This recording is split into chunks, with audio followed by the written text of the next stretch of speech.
photos. 3, 2, 1, bonsai! All right, thank you very much, everybody. Yeah! Our presenting sponsor is Greg Bolus and family, outstanding commercial real estate developers and brokers, longtime friend of Maine's creative organizations and endeavors. Thank you so much, Greg.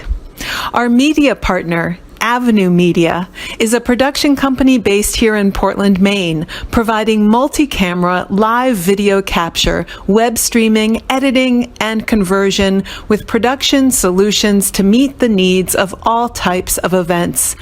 avenuemedia.us. Greater Good Marketing is a brand development consultancy and integrated business development firm. Simply put, our mission is to help purpose-driven organizations achieve great things. Visit us at greatergoodworks.com. NIA, a fitness experience that blends martial arts with dance and mindfulness. Find joy and tap into your creativity while getting a great workout. Learn more at aaroncurran.com. Klein Dytham Architecture, creators of PechaKucha, is a multidisciplinary design practice known for architecture, interiors, public spaces, and installations. And lastly, Creative Portland is the fiscal sponsor for PechaKucha Portland.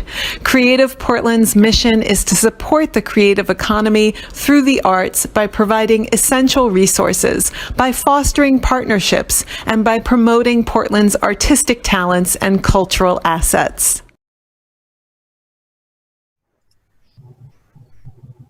Hey everybody, welcome! Welcome to our first ever virtual PK Portland event.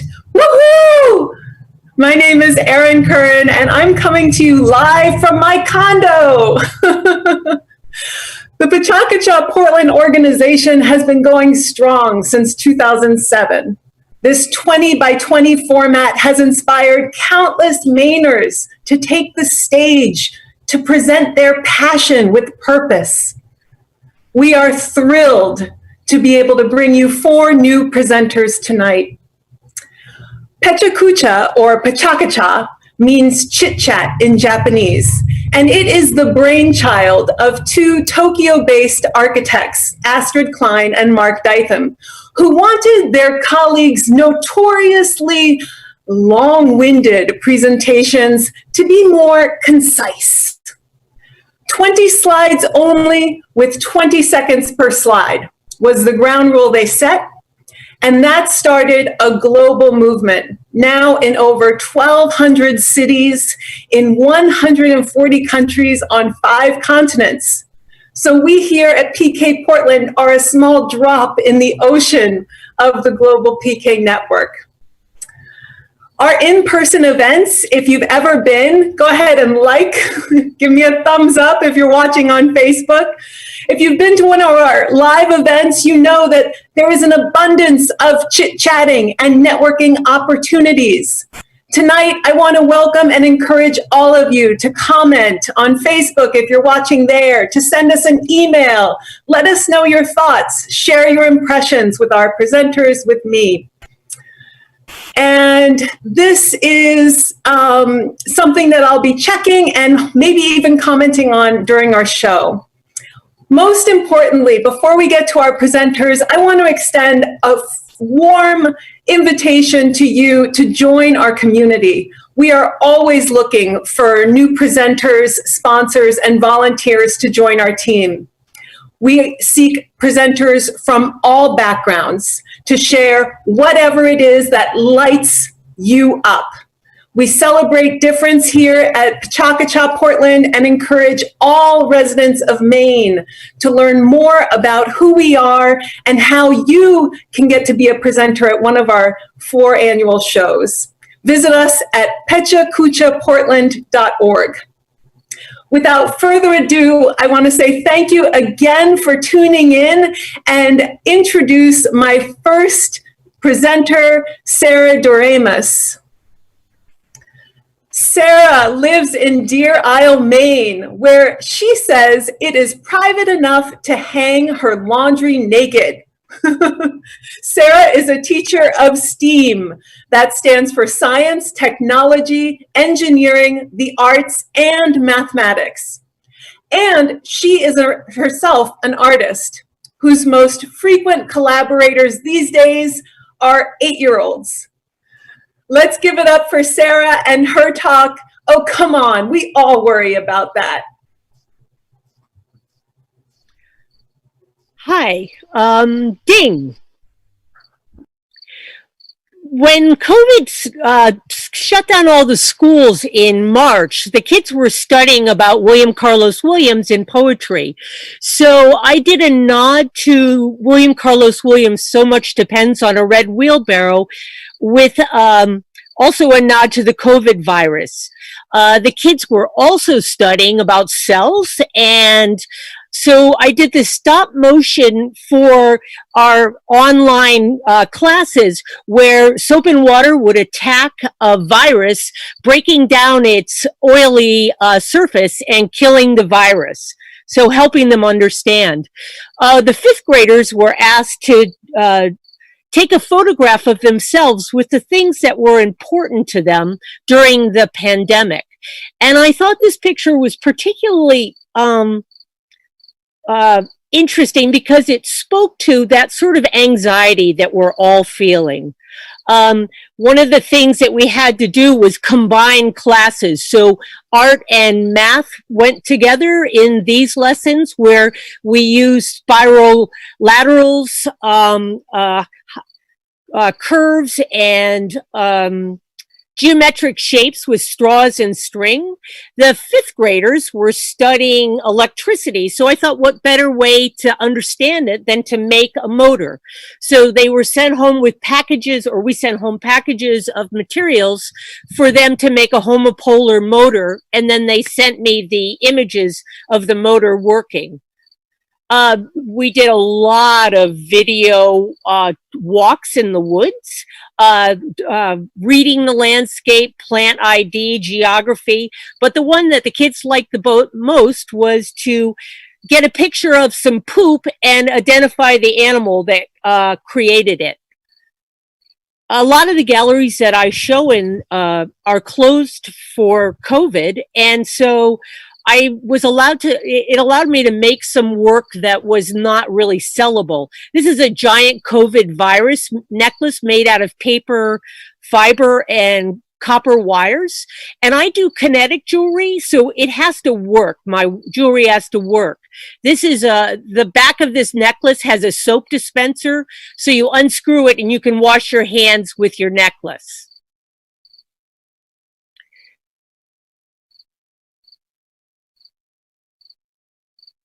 It's full. My favorite gallery is a converted cigarette machine called the Art Box, and they allow artists to sell very small, inexpensive pieces. These are some of the pieces I sold in the Art Box. Trump COVID-19 elixirs. It's a syringe with a vial of bleach. A local potter offered to send people slip coated mugs, and you could sgraffito in them and send them back to him to fire.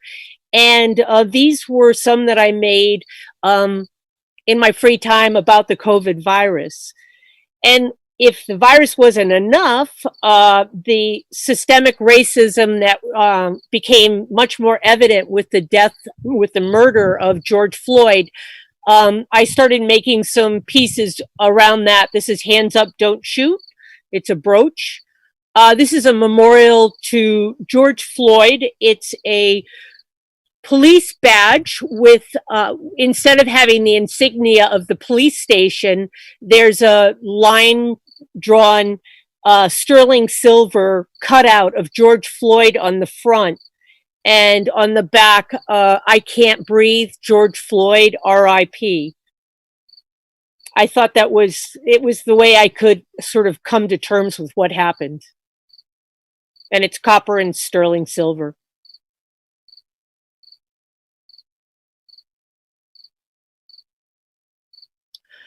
If only it were this simple, Control Alt Delete. This is a necklace with Donald Trump silhouettes upside down. If you're a Mac user, you get it. If you're a PC user, you might not. And I contend now in November, it is that simple if you vote. Another one of the changes that happened for me, because I'm working a lot at home, my dogs, this is a picture of my 2 dogs after our daily 3-mile walk that we've done since March. They're really happy and a lot fitter, and we've all gotten a lot more fresh air. Our community bonded together. This is a local restaurateur, LL Frijoles, and they would make these casseroles and deliver them to people free. So you come home from work or you be home and you get a casserole at your front door. And I just thought it was a wonderful act of kindness. I have a lot of friends that I'm pretty close with on the island, and we talk a lot, but so much is going on regularly that we don't talk deeply. During the virus, we had a lot of these bonfire social distancing with cocktail conversations, and we drank a lot of cocktails. The pandemic allowed me time to do some of the things I like to do on our island. These are moored in a tidal pool as you come onto the island. They're foot in diameter rubber ducks, so people are greeted to our island with a flock of rubber ducks. A friend of mine gave me a 6-foot blow-up unicorn. And what we would do is we would take it at night and secretly deliver it to people's kitchens. So when they woke up in the morning, they got to get their coffee, there was a unicorn. Or when they came home and opened their garage, there was a unicorn. And we did a lot online in school, for school, and this is a paper kinetic sculpture that demonstrates cams, but it's also a thank you to one of the parents that donated some money to the school, and it's also a thank you to you for listening to my talk. Thanks.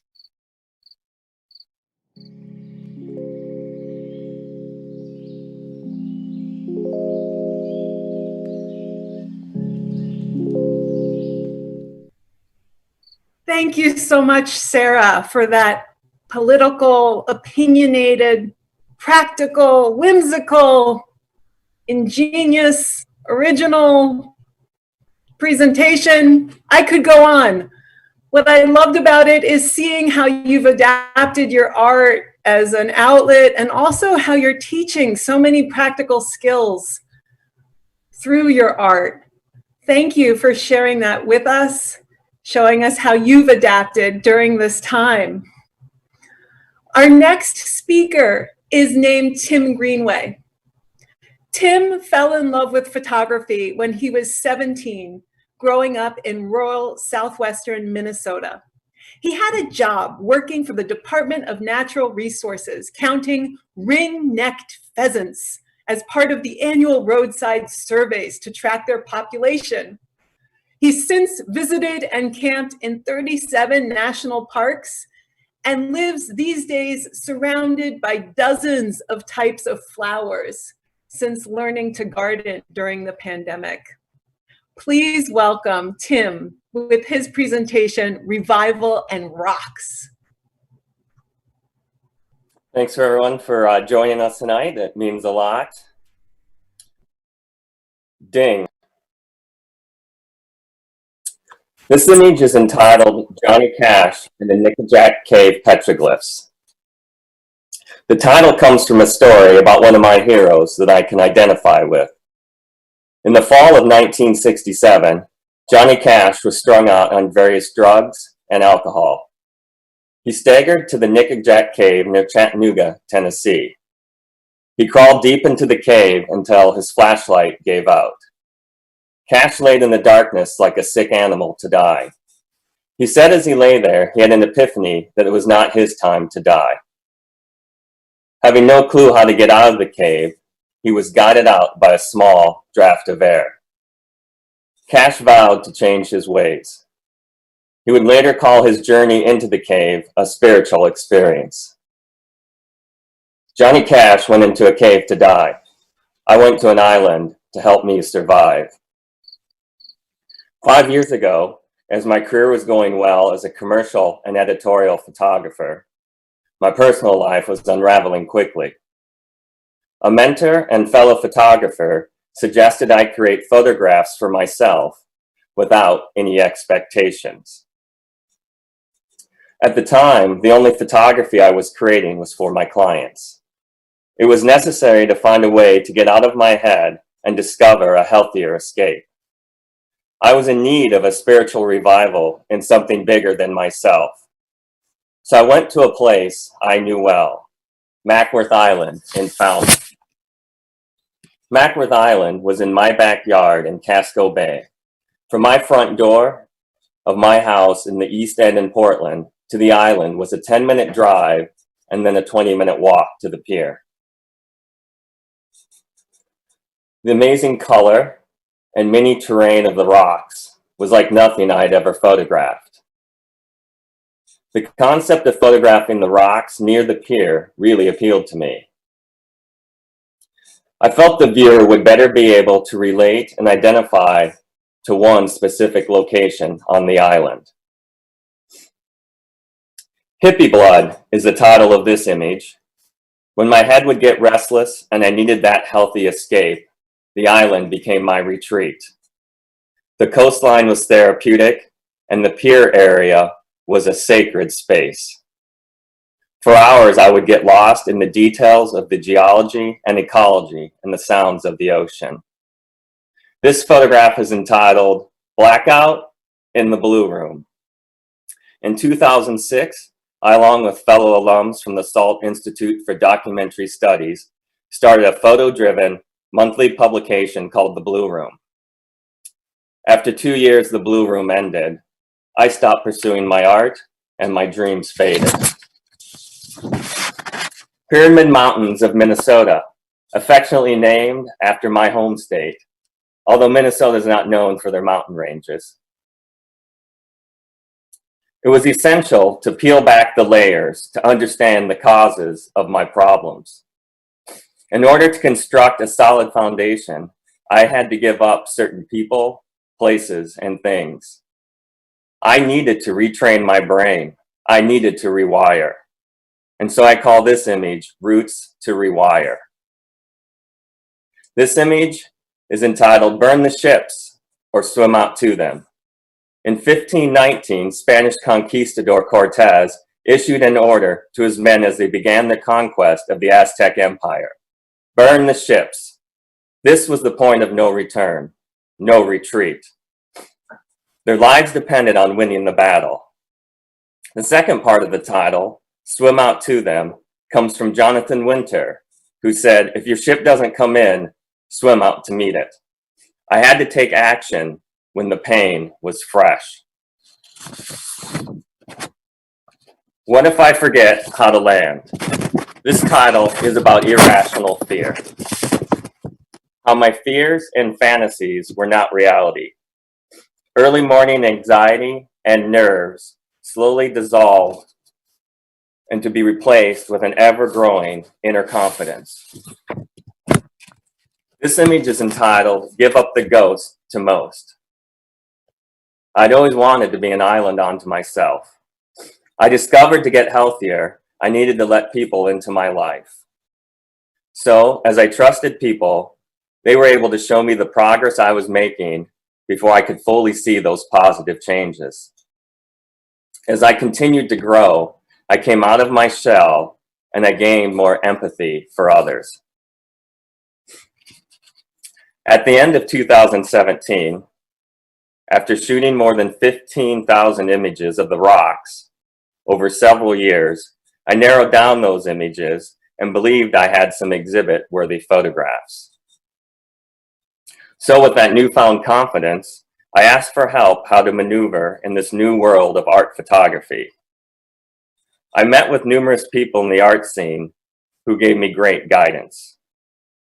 In the summer of 2018, I debuted Mackworth Island Transformed, Rocks Reimagined at the Portland City Hall Rotunda. The photographs provided a fresh view of a familiar location, and the island's healthy creative escape further inspired my own transformation. A favorite moment from the City Hall reception was this little boy watching the 4-minute video I created of the details of the rocks.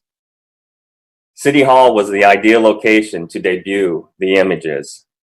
Over the 2 months of the exhibit, people from different walks of life were able to view the photography.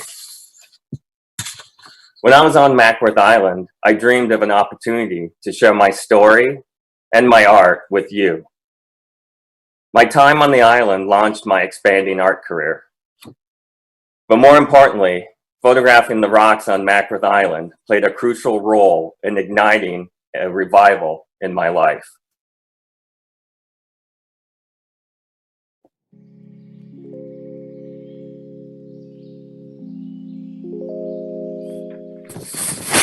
Thank you so much, Tim. I am so moved by how evocative your abstract photos of rocks are. You know, hearing your words juxtaposed with the images just creates this beautiful and so different and new way of storytelling. Thank you for sharing your personal journey with us. And those of you who are local to Portland will surely recognize Mackworth Island, one of our treasured natural spots here, right near the city. It is my great privilege to introduce our next presenter, Meg Christie. Meg is a founding member and co-director of Portland Playback Theater. She is a teaching artist at Side by Side and a clinical social worker in private practice. Mother of twins, daughter, sister, aunt, singer, improviser, cake baker, expressive arts enthusiast, child at heart. Please join me in welcoming Meg Christie with Once Upon a Time. Thank you so much for all of you who are watching and for all of you who've supported me in creating this, both times. Ding. I can't do a lot of things because of COVID. I can't make art with my clients. I can't be in the sand with them. I can't sing with my friends. So I'm going to try to tell this story in the best way I know how. Once there was a girl who was passionate and kind. She knew she needed other people and all of the opportunities that the world offered. She saw beautiful things, sunrises and sunsets, the look in another's eyes, intentional beauty in the creations of others. She smelled bread baking, flowers blooming, the scent of a brand new baby, the almost undetectable aroma of each person that she loved. She tasted with her whole soul the sweetness of chocolate, the tart of a not quite ripe peach. She heard other children laughing and squealing with joy, the sigh of a breeze. She heard the birds singing, and she sang along. She felt the sticky smear of chocolate on her face, the warmth of a friend's hug, the softness of a blanket wrapped around on a cool night. She felt her toes in the sand and the waves washing over her feet as they dampened the hem of her dress as she danced in the waves. She also got hurt. She flinched at angry words. She winced at lies that were told and promises broken. She cried out when her heart was smashed to pieces by another's carelessness or malintent. She withdrew sometimes from the very things she needed most. Delicious food, beauty, music, the feel of the earth under her feet. Other people. The more she learned, the more she knew of both pain and beauty. She knew she needed to share all of this. She wanted to help those who might only remember the hurt, the lie, the fist, the broken heart. Those who had not had the opportunity to see, smell, feel, hear, or taste the beauty, or who had lost their way somehow, or had forgotten what beauty was. She took the hands of those who had let her. She held them while they cried and shouted out against the pain that the world had brought. They cried together. They danced together. They played together. They sang together. They created and showed each other beautiful things. She found that often she learned so much more from them than she thought they could possibly learn from her. Together they grew and transformed and healed. They remembered the beautiful things that had been forgotten, and they created new beauty. She accepted the hands that others stretched out to her. She learned new things about beauty, new ways of finding truth. She loved, cried, danced and sang and listened and watched and reflected. She got hurt and she healed. She made mistakes. She transformed and kept growing. But then a sickness fell on the land. No one was allowed to sing, dance, hug. All of these things would spread the illness and make people sick or even die. The worst part of this disease was that it made people forget. They forgot how it felt to gaze into each other's eyes, to dance together, to sing together. They forgot to listen for the songs of the birds. There was numbness and disconnection. They could only communicate through a window, a thick, cloudy window that obscured the beauty of connection, a window that blocked the smells, the touches, the sounds. The window tricked her, offering a false view of things that she loved. Would this ever get better? Maybe they would dance and sing and create together again. Not right now. Stuck here for what felt like the longest of times. Slowly, she returned to singing and dancing and creating by herself. She was able to see how the window had tricked her. She was able to discern the truth. She saw others, and she was seen. They told stories and began to dance and sing and create together again. And although they danced on opposite sides of the glass, they were able to share the images that they were creating and share the sadness and the joy. They refused to be fooled by false images. They told their stories and they shared memories and they sang. They sang so loudly and so sweetly that their songs joined together in spite of the thick, cloudy glass that separated them. Their voices became beautiful harmonies, a soundtrack for the dancing, for the storytelling, for all of the images and the creation that was happening in spite of the sickness. We're all still separated by that window. It changed things. People are no longer the same. But even with that thick glass separating us, we found ways to share and know each other. We found ways to ease the pain of the sickness. We found ways to grieve our losses and heal in preparation for the day when we can dance together beyond the window and hug again. To end, I want to invite you to pay attention. See, taste, listen, feel, do all of it.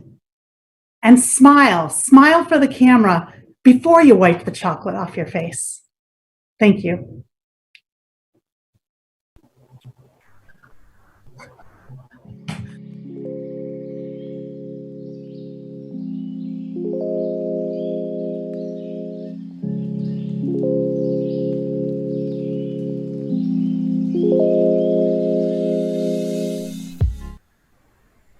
Thank you so much, Meg. I loved being taken on a journey through your presentation, as if being read to. I connected with my inner artist, inner child. It's like you were telling me a fairy tale.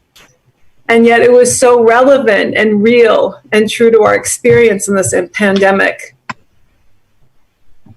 I love that invitation to play and be present. As adults, I think we always need that reminder. Thank you. Our final presenter of the evening is Lisa Whited. Lisa is a work strategist and change consultant. She is founder of WTF, aka Workplace Transformation Facilitation, based here in Portland, Maine. She also serves as consultant to Advanced Workplace Associates based in the UK. Please join me in welcoming Lisa with her presentation, Painful Endings, New Beginnings. Ding. I answered the phone early in the morning on May 27th. M has died. What? Why? How? She committed suicide, but we're not going to talk about it. No, Mom, it's 1997, and we are going to talk about it. M. Whited was my sister-in-law, 35 years old, married to my brother, with 2 daughters, ages 7 and 5. And I'm sorry, this is the wrong present. I'm going to have to stop. It's the wrong one, Josh. I'm going to pause. This is like not the right at all. Can we pause and reboot, Josh? You can give it back to me. Hey. So this is our dance with the unknown. Hasn't the pandemic been full of these opportunities to learn and grow with technology? I don't know about you, but the first few times I was on Zoom, there was a lot of this. And people saying, Erin, you're muted. Oh my gosh, we've all been sort of forced into this extreme curve, learning curve with technology. So I am just grateful that you all are hanging in there with us. And once again, one of the reasons I volunteer my time to PechaKucha Portland is because I love the rough edges of real people's experience and stories. When they speak with passion, when they speak from the heart, it's not this polished, fast-paced, slick and sleek kind of thing that we see on TV. It's real, and I can relate to it. And it inspires me because it's real. I don't know about you, but I sense a disconnect when I'm watching some movie actress or actor or some famous person talk about what's real to them. As kind and compassionate as they may be, it just seems like their experience is removed from the everyday person. But with our presenters, and you could be one of them, you share your passion from the heart. And that's what we love about this format and these opportunities. So if you've ever done a PK presentation, write in the comment in the chat box, what year it was, if you remember that, what your talk was on, what it was like for you to do a PK talk, whether you were mentored and felt supported. That's one of the unique things about PK Portland is we have mentors who guide each presenter and help them shape and craft their talk. So it's not like you're out there on your own. We help you. We help you get down to the heart of your story and shape it so that it's as powerful and impactful as it can be. And most of the time, what I hear is that the experience is amazing, that people learn new things, not only about themselves, but about this topic that they thought they knew so well, which they do know well, but there's nothing like a PK talk. Come join our team, PechaKuchaPortland.org. I think we're all ready to start again with Lisa. Not quite. So put in the chat box. Our presenting sponsor is Greg Bolus and Family, outstanding commercial real estate developers and brokers, longtime friend of Maine's creative organizations and endeavors. Thank you so much, Greg.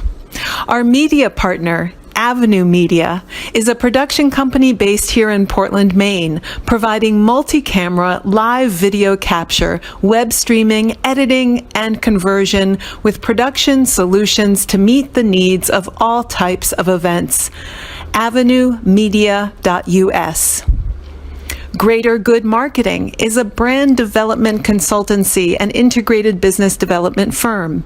Simply put, our mission is to help purpose-driven organizations achieve great things. Visit us at greatergoodworks.com. Nia, a fitness experience that blends martial arts with dance and mindfulness.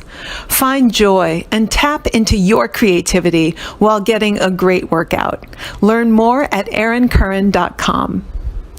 Klein Dytham Architecture, creators of PechaKucha, is a multidisciplinary design practice known for architecture, interiors, public spaces, and installations. And lastly, Creative Portland is the fiscal sponsor for PechaKucha Portland. Creative Portland's mission is to support the creative economy through the arts by providing essential resources, by fostering partnerships, and by promoting Portland's artistic talents and cultural assets. Hey, everybody. We would not be here if it weren't for our sponsors. So thanks again for supporting these local businesses and looking them up, liking their social media outlets, and finding out more about them. On the PechaKucha Global website, their tagline is visual storytelling that celebrates humanity. And I love that. It comes back to what I was saying earlier about how our presenters are real people, you know, and there's just nothing like it. So I would, again, deeply encourage all of you to come feel what it feels like to give a talk on something you're passionate about. And I think you'll find that you're hooked, that you'll want to come to all of our presentations and events afterwards. We have a lot of returnees. Usually when we're in a live format, one of the first things I do as MC is say, who's been here before? And the majority of hands go up in the audience. People love the sense of community, getting to hear this original, insightful, and unique window into someone else's world and perspective. And that's what the 20 by 20 format offers us. It's 6 minutes and 40 seconds, and yet 20 unique images. And it's a remarkably concise and wonderful way to share what you're passionate about. So I wonder if anyone commenting or watching remembers not only being a presenter if you've presented before, but maybe some of the shows you've been to. We sometimes do themed shows. So we've had themed shows, for example, on the theme of Earth, or the theme of other recently. And again, we really welcome diverse perspectives and presenters from all backgrounds. I can't insist on that enough. It's something that we actively seek out and want to encourage. So if you're out there and you think, no one can relate to my story, it's, you know, I don't even know where to begin with my story, you don't have to worry about it. All we need is a little snippet, a brief synopsis of what you're passionate about, what you'd like to present on, and we'll guide you through the rest. It's really that simple. And we really want to hear from you. So if you have anything at all that you're passionate about, please consider lining yourself up to be one of our next presenters. In normal times, we typically do 4 events a year. And we've done these all over Portland, from the Portland House of Music to Port City Music Hall to Space Gallery. I believe we did one, the name of the venue escapes me, but we have been all over the city, and hopefully in the not too distant future, we'll be able to come back together and celebrate in person, because it is such a unique community event. I would definitely encourage all of you to check out our presenters' websites, see what kind of work they do in addition to our sponsors. So I think we are ready to roll with Lisa. Welcome back, Lisa, with painful endings, new beginnings. Very apropos. Very apropos. All right. Ding. I answered the phone early in the morning on May 27th. M has died. What? Why? How? She committed suicide, but we're not going to talk about it. No, Mom, it's 1997 and we are going to talk about it. M. Whited was my sister-in-law, 35 years old, married to my brother, with 2 daughters, ages 7 and 5. I got educated about depression and suicide. 2 years ago, our life expectancy in the US had reverted to what it was in 1918, when there was another global pandemic and a world war. We are in the most scientifically advanced period in human history, but because of mental illness, suicide, and opioid use, our lives are shorter than our ancestors. Mom's reaction to M's suicide was not surprising. In the 60s, my uncle, Mom's brother, had also committed suicide. It was a taboo topic. Depression and mental illness had an attached stigma, especially for a Roman Catholic family. The Gallup poll measures people's engagement with work, and for 20 years, the number of people who are disengaged has barely wavered. 87% of people worldwide are not inspired what they spend most of their life doing. We have one life. Perhaps our overall state of mental wellness could improve if we felt we could be more authentic at work. We use the analogy of a spectrum for many things, whether it's autistic, he's on the spectrum, or gender diversity. The full spectrum is a beautiful thing when we see all the colors. Yet the places where we work often represent a very narrow piece of the spectrum. They're designed for and influenced by a normal group, which is often male, white, and middle-aged. And it's been this way for years because the world of work has been defined by the male perspective.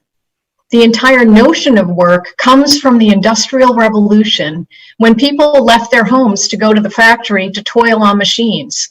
Up early, travel to a building, hunch over a piece of machinery, eat lunch, continue working, and then travel back home. And what had happened at home all day? The mother took care of the kids, cleaning, cooking, shopping, maintaining the house.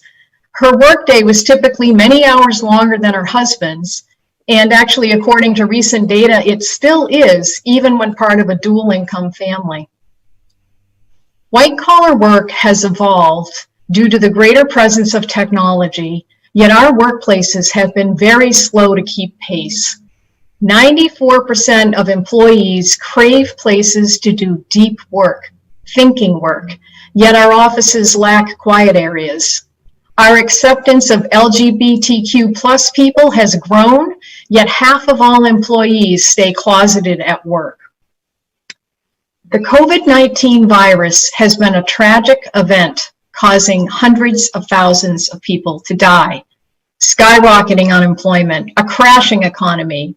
It is a terrible moment. It's also our new beginning. Our 9-to-5 Monday through Friday work week has been modeled after a centuries-old way of working and lifestyle. That schedule has not made sense for decades. I want us to seize this moment to make meaningful changes for our communities, for our families, and for our planet. Imagine if our collective mental health improved radically and our rates of suicide and opioid use plummeted. Can we change how we live, work, and educate our children? Yes. To do so requires new ways of thinking and courageous leadership. While employees have been working remotely over the past 4 months, they've experienced flexibility, and we have seen vulnerabilities that might not have been visible in the former office. 97% of people say that having a more flexible job would have a positive impact on their quality of life. What would it look like if we created a work world where everybody was supported, all the spectrum of people? The energy that people have to expend to fit into an environment that doesn't fit them diminishes the joy and attention they may otherwise put into their work, and it certainly impacts their mental well-being. I have built my professional career creating workplaces, insisting that my clients include the voices of all employees in the design process to build pride and ownership of their workplace. I have 3 specific space concepts for post-COVID offices that could positively impact our well-being. The first is the fishbowl room. There's no table in the middle. The chairs are in concentric circles. This is a facilitation method used for difficult conversations. The inner circle discusses and the outer circle observes. Just imagine what our legislative bodies could accomplish if they simply rearranged the furniture. A meditation or wellness room or a prayer room with proper foot washing station. Research shows that meditation reduces stress, enhances creativity, and improves relationships, all positives that would benefit people, businesses, and communities. And restrooms for all. These are gender neutral and private, and were designed by an architect who wants to create more inclusive environments. These 3 ideas are simple gestures for physical spaces, but the most radical act that I'm speaking about, that which requires courageous leadership, is to refuse to go back to normal. Have courage to question how things have always been done, courage to embrace new ways of working, courage to solve the inequalities in pay because of race and gender disparities, courage to talk about depression and suicide, courage to change our ways so we can improve our mental health and heal our planet, and do it for people like my nieces, Brittany and Caitlin, in the hopes that they can enjoy a much longer lifespan than their parents and grandparents. We need our collective voices to courageously say, there's a better way for our society and for our children and for our planet. I want you to join me in leading the way. And yes, let's talk about it.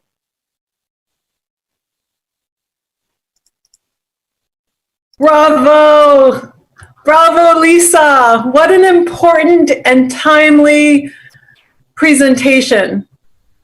Sincerely. I loved how Tim's talk about nature as a sanctuary draws the same inspiration as your talk about how our environment impacts us and how overlooked our work environments are.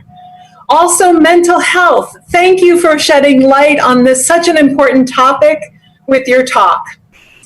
You know, there's a famous and often quoted Einstein talk or quote that says, "We cannot solve our problems with the same thinking we used when we created them." And I think as the presenters tonight have shown us, this pandemic has been a time to change our thinking. And as Lisa just ended with, we need courage to continue the momentum that this pandemic has gifted us with, to change our thinking so that we can solve the problems that face us.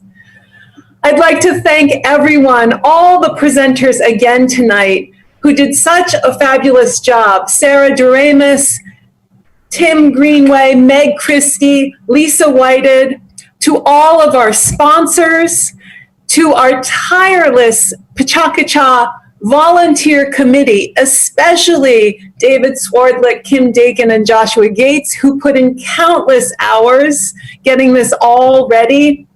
And to say congratulations to us all for launching our first ever virtual PK event, and for you for joining us live streaming. We couldn't be more thrilled.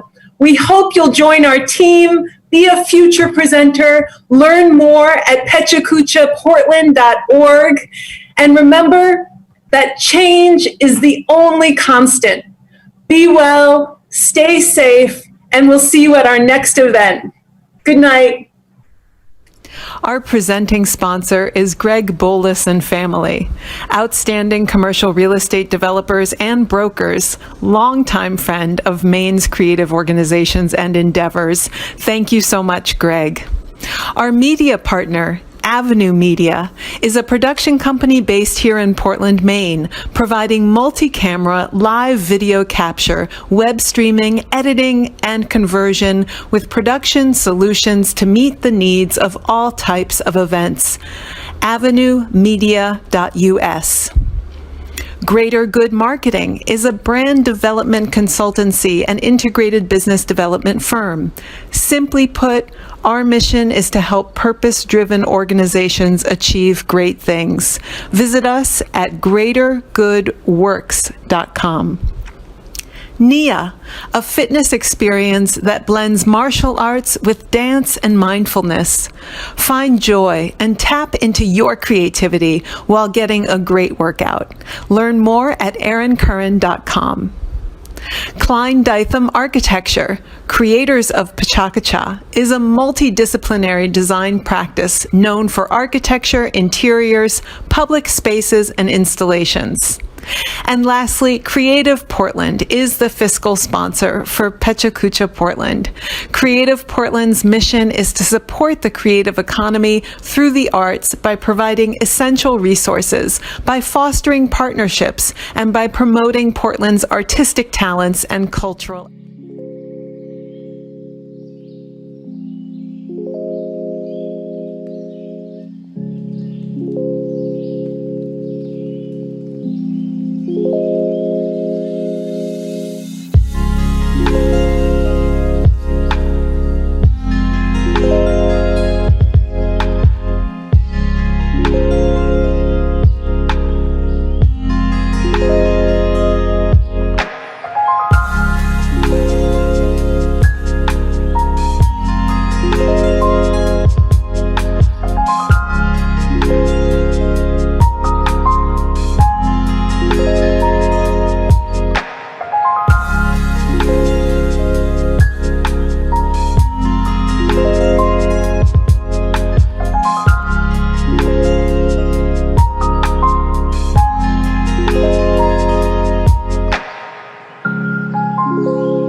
Okay, so we're gonna take some photos.